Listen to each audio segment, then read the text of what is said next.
नमस्कार दोस्तों। तो पाकिस्तान के लिए जो मुसीबतें हैं वो लगातार कम होने का नाम नहीं ले रही हैं। एक तरफ जो है वर्ल्ड बैंक ने उनको पैसा देने से मना कर दिया, आईएमएफ ने कह दिया कि इंपॉर्टेंट ये कुछ कंडीशंस है हमारी, ये अगर अपनी इकॉनमी में चेंजेस करोगे तभी जाकर के पैसा मिलेगा।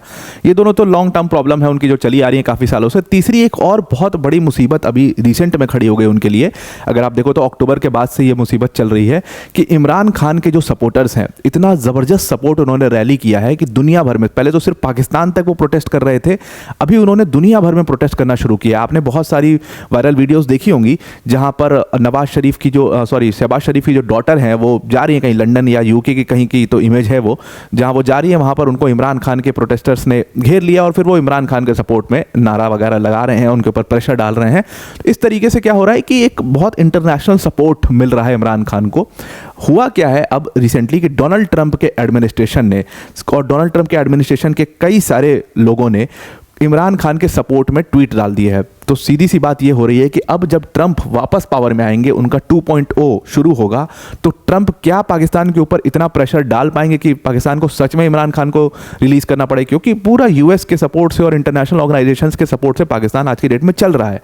तो अगर ट्रंप उनके ऊपर प्रेशर डालते तो 100% उनको इमरान खान को रिलीज करना पड़ेगा।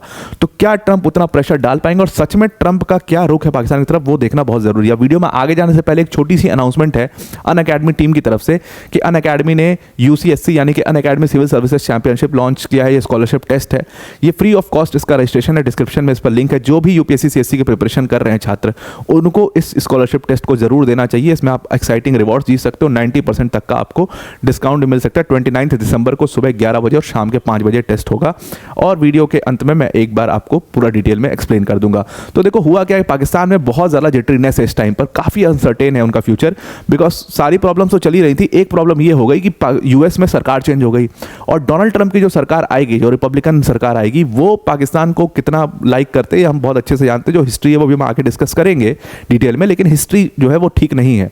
डोनाल्ड ट्रंप और जो खासतौर से शरीफ ब्रदर्स है ना, जो नवाज शरीफ और शहबाज शरीफ से वैसे भी ट्रंप की बहुत पुरानी दुश्मनी है। मैं आपको आगे समझाऊंगा क्यों ये दुश्मनी और क्या क्या हुआ था जो इनके रिलेशंस हैं। तो इस वजह से जो ट्रंप एडमिनिस्ट्रेशन है वो पाकिस्तान को पसंद बिल्कुल भी नहीं करता, बिकॉज उनको ये लगता है कि ये एक ऐसी कंट्री है जहां पर हमेशा से टेररिज्म को पनाह दी गई है। और ट्रंप का जो पूरा एडमिनिस्ट्रेशन है that is very very anti terrorism administration. वो गुड और बैड टेररिज्म में बिल्कुल बिलीव नहीं करते, वो किसी टाइप के टेररिज्म में बिलीव नहीं करते हैं। तो इस वजह से पाकिस्तान में काफ़ी ज़्यादा जिटरीनेस है। दूसरी चीज़ एक और हुई है, ये जो ट्रंप की एडमिनिस्ट्रेशन के कुछ लोगों की बात करी, इसमें बहुत सारे लोग आते हैं। वैसे तो रिचर्ड ग्रेनल है, उनके ट्वीट ने बवाल मचा दिया और इसीलिए काफ़ी अनईजीनेस है पाकिस्तान के बीच में और इसीलिए पाकिस्तान काफ़ी हीट भी फील कर रहा है। अब हुआ क्या है, ये रिचर्ड ग्रेनल जो व्यक्ति हैं ये ट्रंप के बहुत क्लोज व्यक्ति हैं, बहुत लंबे टाइम से। पिछला जो ट्रंप एडमिनिस्ट्रेशन था उसमें भी ये एम्बेसडर टू जर्मनी रहे थे और स्पेशल एनवॉय थे,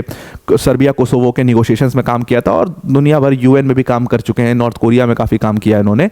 तो रिचर्ड ग्रेनल काफी पुराने ट्रंप के सपोर्टर हैं और उसी रिचर्ड ग्रेनल को इस बार भी जगह मिल गई है ट्रंप एडमिनिस्ट्रेशन में। तो रिचर्ड ग्रेनल का एक ट्वीट ने बहुत बवाल मचा दिया। ये 26 नवंबर का ट्वीट है, जिस व्यक्ति को आप देख रहे हो भी स्क्रीन पर, ये रिचर्ड ग्रेनल है। तो ये 26 नवंबर के ट्वीट में आप देखो कि यहां पर ब्लूमबर्ग की एक रिपोर्ट है। अब देखो हुआ क्या है ना, एक तो बहुत बड़ी चीज ये हुई है कि इमरान खान के सपोर्टर्स ने जो दुनिया भर में प्रोटेस्ट करना शुरू किया है ना, तो उसकी वजह से इनको फॉरेन मीडिया ने काफी कवर किया है और फॉरेन मीडिया ने इस पॉलिटिकल प्रोसिक्यूशन के बारे में बात करनी शुरू की है। इसीलिए ब्लूमबर्ग ने एक रिपोर्ट छापी है पाकिस्तान के former prime minister Imran Khan को जेल हुई है जो उसके ऊपर, इसको ट्वीट को उन्होंने रिट्वीट करते हुए इसके ऊपर इमरान खान के रिलीज की बात करी। और सिर्फ एक ट्वीट नहीं की है रिचर्ड ग्रेनल ने 26 नवंबर को एक दूसरा भी ट्वीट किया और यहां पर सीधा सीधा इमरान खान को ट्रंप से कंपेयर किया है कि पाकिस्तान के अंदर भी एक ट्रंप जैसा लीडर है और उस ट्रंप जैसे लीडर को पाकिस्तान की सरकार ने जेल में डाला हुआ है कुछ बहुत छोटे मोटे चार्जेस के बेसिस पर, ताकि वो बाहर ना आ पाए। तो इस तरीके से रिचर्ड ग्रेनल ने पूरा सपोर्ट अपना रैली किया पाकिस्तान के लिए और किस्मत इतनी खराब है नवाज शरीफ और शहबाज शरीफ की कि जैसे ही उन्होंने सब ट्वीट किया, 26 नवंबर का टाइम था ये, उसी के बाद 15 दिसंबर को यहां पर ट्रंप ने अनाउंस कर दिया कि भाई रिचर्ड ग्रेनल जो हैं वो अब हमारे स्पेशल एनवॉय होंगे, हमारे मिशंस के लिए स्पेशल प्रेसिडेंशियल एनवॉय होंगे। और अगर आप उनकी हिस्ट्री देखो, जैसा कि मैंने बताया, वो एम्बेसडर टू जर्मनी रह चुके हैं, सर्बिया कोसो के निगोशिएशंस में काम किया है, यूनाइटेड नेशन सिक्योरिटी काउंसिल में काम किया है, नॉर्थ कोरिया में लंबा काम किया। और कहा जाता है कि नॉर्थ कोरिया की जो ट्रंप एडमिनिस्ट्रेशन में जो नॉर्थ कोरिया से थोड़े से संबंध बनाने की कोशिश हुई थी यूएस की, उसमें रिचर्ड ग्रेनल का बहुत बड़ा हाथ था। तो काफ़ी इंपॉर्टेंट व्यक्ति हैं ये डोनाल्ड ट्रंप के लिए, और रिचर्ड ग्रेनल जो है वो पूरी तरीके से इमरान खान को छुड़ाना चाहते हैं। तो इसके ऊपर जब पूछा गया सवाल पाकिस्तान से कि भाई ये लोग तो प्रेशर बनाएंगे आपके ऊपर जब ट्रंप एडमिनिस्ट्रेशन आएगी, तो सबसे हंसी वाली बात हुई क्या कि जो पीएम शहबाज शरीफ के जो एडवाइज़र हैं जिनका नाम है राना सनाउल्लाह, उनसे पूछा गया था, ये 15 दिसंबर को ये वाली न्यूज़ आई थी कि जो रिचर्ड ग्रेनल हैं उनको अब स्पेशल एनवॉय बना दिया है। तो ये सवाल उनसे 16 या 17 तारीख को किसी प्रेस कॉन्फ्रेंस में पूछा गया। राना सनाउल्लाह को पता ही नहीं था कि रिचर्ड ग्रेनल है कौन और इस जेंटलमैन की दिक्कत क्या है। फिर उन्होंने अपनी टीम वगैरह से पूछा होगा, तब उनको पता लगा होगा अच्छा इस तरीके का प्रेशर बनाने वाला है। तब उन्होंने कहा कि देखो पाकिस्तान जो है ना वो किसी के प्रेशर में काम नहीं करेगा, पाकिस्तान एकदम इंडिपेंडेंटली काम करेगा और यूएस एडमिनिस्ट्रेशन का कोई लेना देना नहीं है। अगर कोई निगोशिएशंस होगी भी इमरान खान और हमारे बीच में तो वो हमारा अपना। राना सनाउल्लाह ने ये तो कह दिया कि भाई हम एकदम इंडिपेंडेंटली काम करेंगे, लेकिन प्रेशर तो देखो यहाँ पर इनके ऊपर पड़ने वाला है। प्रेशर क्यों पड़ेगा, इसके पीछे का रीज़न है, जब आपको इंटरनेशनल सपोर्ट चाहिए, आपको इतने बड़े अमाउंट में लोन चाहिए, तो जाहिर सी बात है फिर आपको प्रेशर भी झेलना पड़ेगा उन इंटरनेशनल ऑर्गेनाइजेशंस का। और जब वो प्रेशर डालेंगे तो फिर आपको इमरान खान को छोड़ना भी पड़ेगा। और सबसे ज़्यादा बड़ी बात तो ये है ना कि खास बात ये है कि जो इमरान खान के सपोर्टर्स हैं उन्होंने जो ये प्रोटेस्ट को इंटरनेशनल लेवल पर लेकर के गए हैं उसकी वजह से काफ़ी सपोर्ट गार्नर किया उन्होंने, और वो एक काबिल तारीफ है क्योंकि दुनिया भर की ऑर्गेनाइजेशन, दुनिया भर की जो गवर्नमेंट्स हैं उन्होंने ये चीज़ देखी है कि किस तरीके से पॉलिटिकल प्रोसिक्यूशन पाकिस्तान में एक आम बात हो चुकी है। कोई सरकार पूरा अपना टर्म कर नहीं पाती है, ऐसी जगह पर पैसा देना, ऐसी जगह पर लोन देना तो बिल्कुल वेस्ट ऑफ मनी है। और सबका पूल इन करके जो ये लोन जमा होता है, जो ये पैसा जमा होता है आईएमएफ के पास या वर्ल्ड बैंक के पास, ये हम वेस्ट क्यों कर रहे हैं, तो ये भी उनके दिमाग में जाएगा। तो एक आपको अच्छी छवि तो बनानी पड़ेगी ना, ऐसा भी है नहीं कि आप एकदम बैड बॉय वाली छवि बनाओ और उसके बाद आप पैसे भी मांगने चले जाओ वहाँ पर, तो वो पॉसिबल नहीं है। तो यहाँ पर पाकिस्तान को वो प्रेशर झेलना पड़ेगा क्योंकि इंटरनेशनल सपोर्ट इमरान खान के काफ़ी ज़्यादा सपोर्ट में है। तो इसलिए ये बहुत इंपॉर्टेंट हो जाता है कि जो ट्रंप का पहला वाला एडमिनिस्ट्रेशन था उसमें उनका रुख क्या था पाकिस्तान को लेकर के। अगर उसमें आपको रुख बताया, अब देखो पाकिस्तान की जो आप थोड़ी सी हिस्ट्री में जाओगे ना तो 2001 में एक लड़ाई शुरू हुई थी। जॉर्ज बुश का एक विजन था कि अलकायदा को ख़त्म करना है, ओसामा बिन लादेन को मारना है और अफगानिस्तान से टेररिज्म को एकदम से ख़त्म कर देना है, ये उनका विजन था जॉर्ज बुश का। तो जॉर्ज बुश ने जो ये विजन लिया था वो पूरी लड़ाई, लंबी लड़ाई चली। बराक ओबामा के टाइम तक पाकिस्तान ने काफ़ी सपोर्ट किया, पाकिस्तान को काफ़ी सपोर्ट किया यूएस ने, चाहे वो पैसे से हुआ या आर्मी को वेल इक्विप करना हुआ, आर्मी को सपोर्ट करना हुआ, सीआईए ऑपरेटिव्स वहाँ पर लंबे समय तक काम करते रहे। लेकिन उसके बाद घटना होती है, ओसामा बिन लादेन को मारा जाता है और वो मारा कहाँ जाता है, एबटाबाद में, जो कि पाकिस्तान में मौजूद है। और उसके बाद पाकिस्तान पूरा एक्सपोज हो जाता है कि किस तरीके से एक पाकिस्तान की आर्मी के बेस के पास एबटाबाद में इतने बड़े एकदम मैंशन टाइप घर में ओसामा बिन लादेन लंबे समय तक रह रहा था, किसी को भनक नहीं थी। दूसरी तरफ पाकिस्तान के जो लिंक्स हैं वो हक्कानी नेटवर्क से निकाले जाते हैं कि हक्कानी नेटवर्क को ये लोग सपोर्ट करते रहे हैं। और उसके बाद ठीक डोनाल्ड ट्रंप की सरकार आ जाती है यूएस में।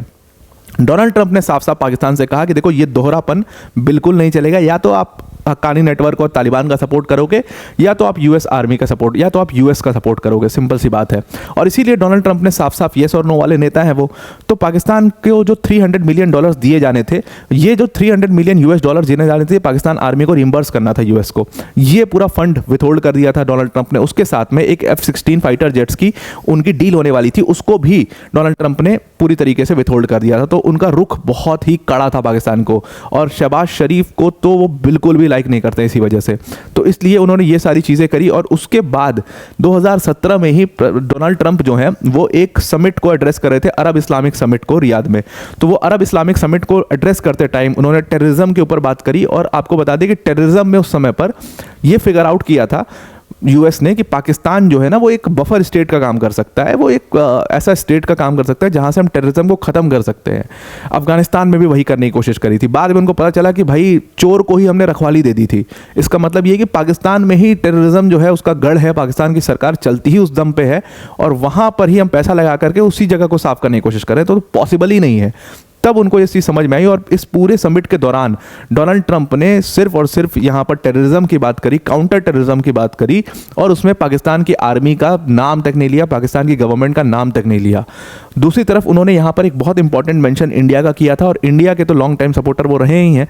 तो इंडिया के बारे में उन्होंने कहा कि इंडिया उन देशों में से एक देश है जो टेररिज्म से सबसे ज़्यादा इफेक्ट होता है, और जहाँ की सरकार कोशिश करती है काउंटर टेररिज्म की, लेकिन जो मतलब टेररिज्म है वो ख़त्म होने का नाम नहीं लेता है। तो यहाँ पर पाकिस्तान पाकिस्तान को काफ़ी बुरी लगी थी वो चीज़।